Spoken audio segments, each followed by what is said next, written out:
Yo, what is good, everybody, man? 2K have finally dropped some news about my career.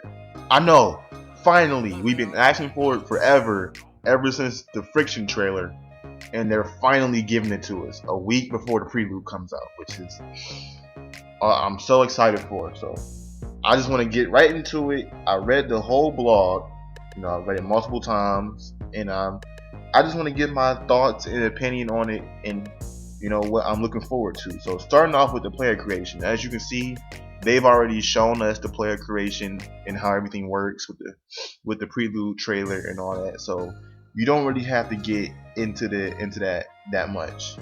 So I'm going to skip that and go straight to the story. Now they were right. Last year on 2K16, the story was just kind of scripted. Everybody had the same story. After a while, it got kind of boring, and it only lasted one season. So this year, I read that they're planning on making the story longer, and the big thing that they kept repeating was making the story fun. They're trying to make the story fun and like more interactive and have more options, and it's gonna be pretty exciting because we're gonna have a teammate that everybody's gonna have the same teammate that we can either become friends with or not be the best of friends with them if we don't work in the gym hard enough. And if you do just decide to become friends with them and work hard with them and all that type of stuff, you're going to develop a dynamic duo, and they're going to call you Orange Juice. Now I'm not too for the name. They could have thought of a better name to call us Orange Juice. It's kind of but I'll take it. It'll grow on me. I'm pretty sure it'll grow on me. And the commentators calling us Orange Juice and all that. But if I think I might even have a couple of my careers to where the one I think his name is Justice Winslow. I believe that's his name. And I might create one my career where I'm his buddy and all that stuff. And then the next one, I want to see what happens if you don't decide to hang out with him, and if you don't decide to go to the gym and all that type of stuff. I want to see what happens if you take that route too, which I'm pretty sure many other people want to do the same thing. So I just want to see how many options we have, and how can we really like make our story ours instead of it just being everybody else's. And another thing I wanted to talk about was how interactive everything is off the court. When you're not playing a game against a team, when you're just shooting around in your my court, or you're going to the gym for practice. In this year's game, I read like a player can really like just pull up on you at any time and just want to play. If they're in town to play or something like that, they can really just walk in your my court, and get a little one-on-one game going on, or just have a little shoot around. And that's another thing.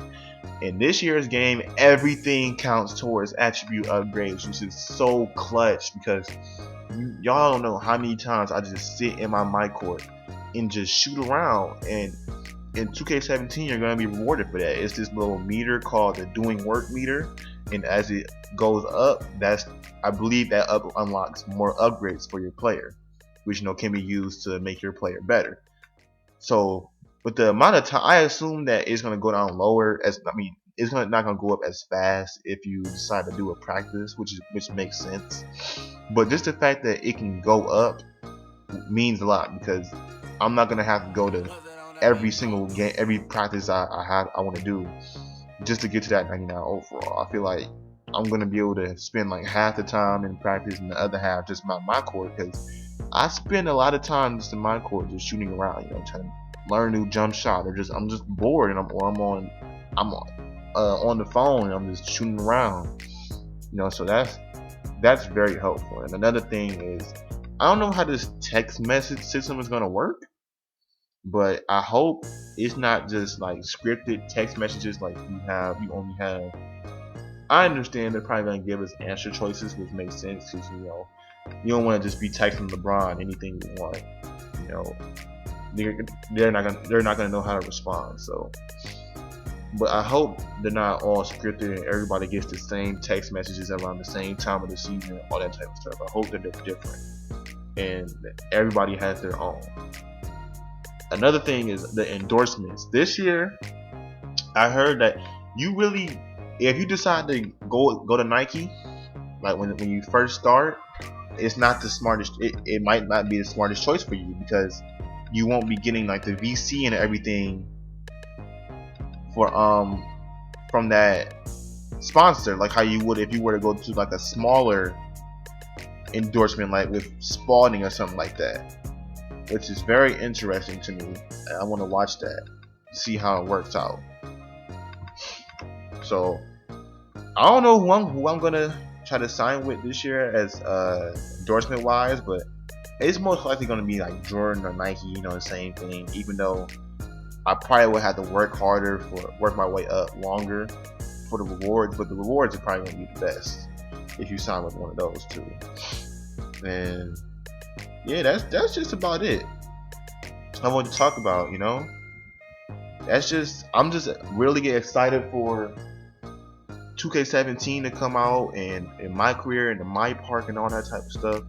I just want to see what 2K has in store for us, man. So that'd be the end of this video. And so I just wanted to talk to you guys about it. You know, just wanted to provide a video, but that'd be the end. I'll talk to y'all later, man. Peace.